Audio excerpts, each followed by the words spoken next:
सांगितले की सालाबादप्रमाणे याही वेळेला आपल्याला या सभागृहात विरोधी पक्षनेते पदाची नेमणूक व्हायची आहे याची आठवण करायला आम्ही आलेलो आहोत.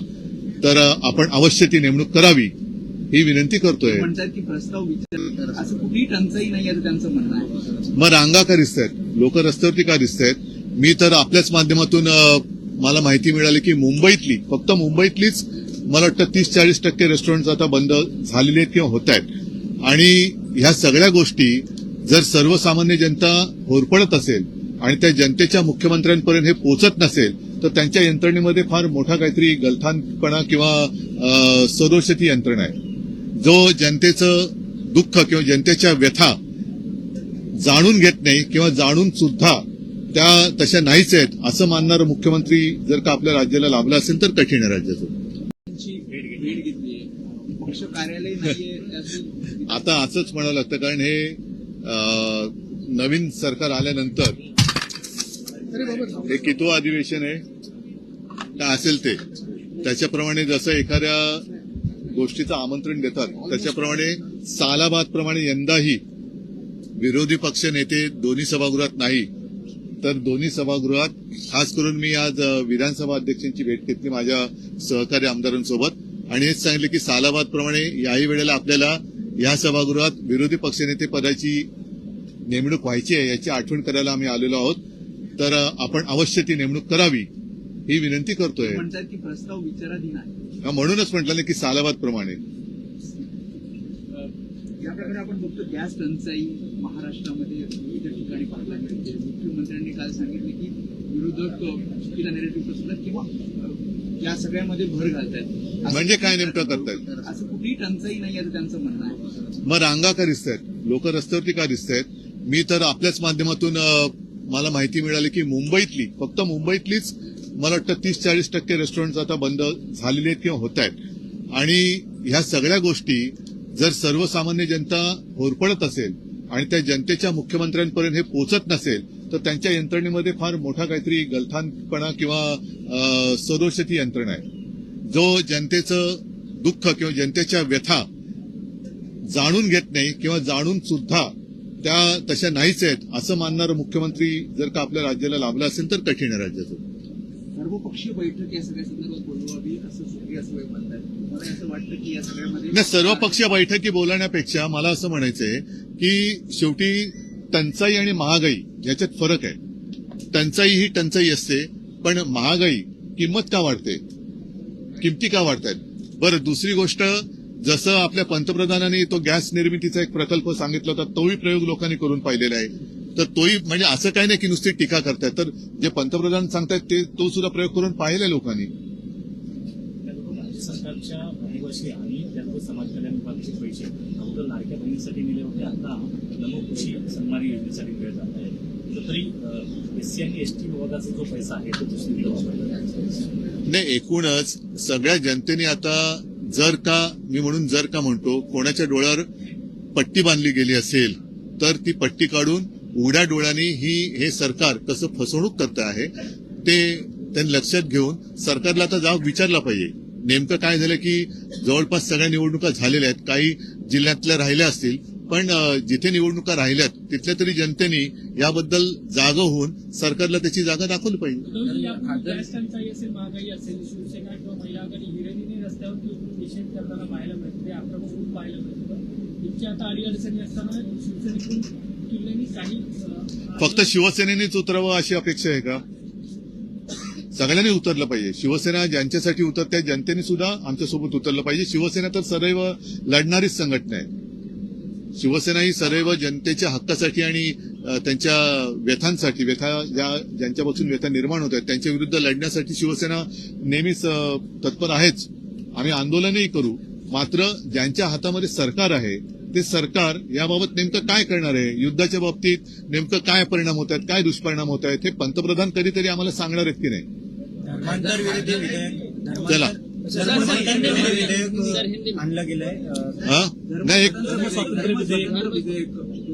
धर्मांतराच्या बद्दल जे विधेयक आज मला वाटतं विधानसभेत मांडले गेले, उद्या परिषदेत मांडलं जाईल. साधारणतः तो मसुदा मी पाहिला.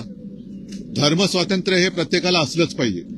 कोणी कोणत्याही परिस्थितीत जोर जबरदस्तीने किंवा कोणाच्या असहायतेचा फायदा घेऊन लांडी लबाडीने आमिष दाखवून धर्मांतर करत असेल तर त्याला आमचा विरोध आहेच. म्हणून ह्या धर्मांतर विरोधी किंवा धर्म स्वातंत्र्य म्हणून काहीतरी नेमकं एक नाव द्या विधेयकाला आमचा पाठिंबा आहेच. आणि अशा प्रकारे म्हणजे धाक दपटशा दाखवणं, ईडी, इन्कम टॅक्स, सीबीआय आपलं नाही काय धमक्या देणं, त्याच्यानंतर 50 कोके देतो सांगणं, असं करून जर कोणी धर्मांतर करत असेल तर त्याला आमचा विरोध आहेच. मात्र तो संपूर्ण ते मी बिल त्याची चाळत असताना काही प्रश्नांची उत्तरही मिळणं गरजेचं आहे ती जनतेसाठी. याचं कारण असं की त्याच्यात असं नमूद केलंय की गेल्या काही वर्षांमध्ये मी आता शब्दशः नाही सांगत, एक सारांश सांगतो. गेल्या काही वर्षांमध्ये अशा प्रकारच्या धर्मांतरांच्या घटनांमध्ये वाढ झालेली आहे. आता गेल्या काही वर्षांमध्ये जास्त करून भाजप प्रणित सरकार राज्यात आणि केंद्रामध्ये सत्तेवर आहे. असं हे सरकार असताना सुद्धा बळजबरीने किंवा फसवून धर्मांतराच्या संख्येत वाढ झाली असेल तर ते अपयश कोणाचं आहे ह्या प्रश्नाचं एक उत्तर मिळालं पाहिजे. आणि नेमकं कोणत्या समाजात, कोणत्या विभागात, कोणत्या प्रकारे धर्मांतर असं होत असेल त्याची माहिती दिली तर आम्हाला सुद्धा सावध राहता येईल. आमचे सुद्धा कार्यकर्ते तिकडे तत्पर राहतील की कोणी कोणावरती जोर जबरदस्तीने किंवा आमिष दाखवून फसवणूक करून असहायतेचा फायदा घेऊन धर्मांतर करत असेल तर त्याला आम्ही सुद्धा विरोध नक्की करू. तर ही सगळी माहिती आणि काही 2-4 आणखीन प्रश्न असतील ते प्रश्न हे सरकारी भाषेत पटलावरती ठेवावेत अशी आमची मागणी आहे. कारण आम्ही या बिलाला पाठिंबा देतो. विधानसभा स्पीकरचे आपले थे पुणे दौऱ्यावर होते त्यावेळेस भीमाशंकरला व्हीआयपीच्या माध्यमातून धनगर आरक्षणावरती दीपक बोराडे मुंबईतल्या आझाद मैदानावरती आमरण उपोषण करतायत. 2000च्या तत्कालीन मुख्यमंत्र्यांनी शब्द दिला होता की पहिल्या कॅबिनेटमध्ये धनगर आरक्षणात कोण होतं तेव्हा मुख्यमंत्री? तत्कालीन मुख्यमंत्री हो, पण कोण नाव सांगा ना. 2004 अहो ते सोडा, अटलजींनी दिलं होतं सोलापूरला. जर आपल्याला आपण विसरला असाल तर अटलजींनी मला असं वाटतं की एक आश्वासन दिलं होतं. मला जर मी विसरलो नसेल तर पंढरपूरला म्हणजे अटलजी केव्हा पंतप्रधान होते? ह्याच पक्षाचे ते पंतप्रधान होते. त्याच्यामुळे हे जे काय आश्वासन आहे हे पंतप्रधानांनी, तत्कालीन पंतप्रधानांनी दिलेलं आहे. त्याच्यामुळे ते पूर्ण करणं हे आता तत्कालीन नाही आत्ताच्या याला काय म्हणायचं, आत्ताच्या वर्तमान पंतप्रधान आणि मुख्यमंत्र्यांचं कर्तव्य आहे. सर आज आप कई विधायकों के साथ नार्वेकर जी से मिलने के लिए गए थे. सवाल ये है कि महाराष्ट्र को नेता विपक्ष मिलेगा या नहीं?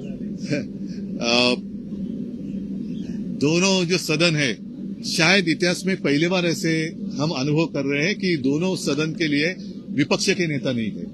क्यों डर रही है सरकार? और मेरा ये तीसरा चौथा कितने अधिवेशन हो गए, हर समय हम जाकर उनको रिक्वेस्ट करते हैं क्योंकि उनका अधिकार है और वो कहते कि अब जल्द से जल्द हम करेंगे. इस बार भी उन्होंने वही कहा है. प्रामुख्यानं पाहिजे तर कुठेतरी फायदेशीर शेळी पाहायला मिळते. नाही आता हे विषय जर अध्यक्ष हे मेजॉरिटीने निवडून येतात, मेजॉरिटीवरती सरकार बसलं जातं, त्याच्यामुळे हे एकतर्फी प्रयोग चाललेत का? सर धर्मांतरण पे आज बिल पे चर्चा होनी है विधानसभा में. सवाल ये है कि समर्थन रहेगा आप लोगों की तरफ से? मैंने पहले ही कहा है कि ये जो विधेयक है विधानसभा में टेबल किया गया है, कल हमारे सदन में किया जाएगा, उसके ऊपर चर्चा होगी. पहले मैं स्पष्ट करना चाहता हूं, जोर जबरदस्ती धर्मांतर करने के लिए हमारा विरोध है और इसलिए हम इस विधेयक का समर्थन जरूर करेंगे. लेकिन कुछ चीजें ऐसी है उस बारे में जानकारी मिलने की आवश्यकता है. सर गलवान युद्ध पर आधारित एक गलवान रिलीज होने वाली थी. अरे हो, पण ते आता याच्यामध्ये कुठे धर्मांतर आणि गलवान? बेळगावमध्ये जय महाराष्ट्र गीत वाजल्यामुळे मराठी मुलांवर गुन्हे दाखल झाले. आणि क्रिकेट मॅचचा जल्लोष करताना महाराष्ट्र गीत वाजवलं म्हणून गुन्हे दाखल झाले बेळगावमध्ये अनेक तरुणांच्यावर. आणि राज्य सरकारला त्यांनी पत्र लिहिले की महाराष्ट्रानं यामध्ये हस्तक्षेप करावा. महाराष्ट्राच्या मुख्यमंत्र्यांनी तत्काळ तिकडे हस्तक्षेप करायला पाहिजे. सरकार कोणाचंही असो, मराठी माणसांवरती जसं जोर जबरदस्ती धर्मांतराला आम्ही विरोध करतो आहोत तसं जोर जबरदस्ती भाषा मग ती कोणाची कोणत्याही वरती असेल लादणं हे अयोग्य आहे. ज्याप्रमाणे आम्ही इकडे जबरदस्ती भाषा लादण्याच्या प्रयोगाला विरोध केला तसंच तिकडे मराठी माणसावरती जी भाषेची जबरदस्ती होते त्याला आमचा विरोध आहे. आणि केंद्र सरकारने याच्यात हस्तक्षेप केला पाहिजे. वर्षानुवर्षे केंद्र सरकारकडनं जी माझी माहिती आहे सुप्रीम कोर्टात थोडीशी त्यांच्या बाजूने ते झुकलेले आहेत. तसं न करता अत्यंत निपक्षपातीपणाने केंद्राने भूमिका घ्यायला पाहिजे आणि राज्य सरकारने सुद्धा याच्याबद्दल हस्तक्षेप केला पाहिजे आणि तिथल्या मराठी माणसांवरती अन्याय होता कामा नये. ही महाराष्ट्राच्या मुख्यमंत्र्यांची सुद्धा जबाबदारी आहे आणि देशाच्या पंतप्रधानांची सुद्धा जबाबदारी आहे. सर, ठीक आहे. शासनाच्या वेगवेगळ्या खात्याकडून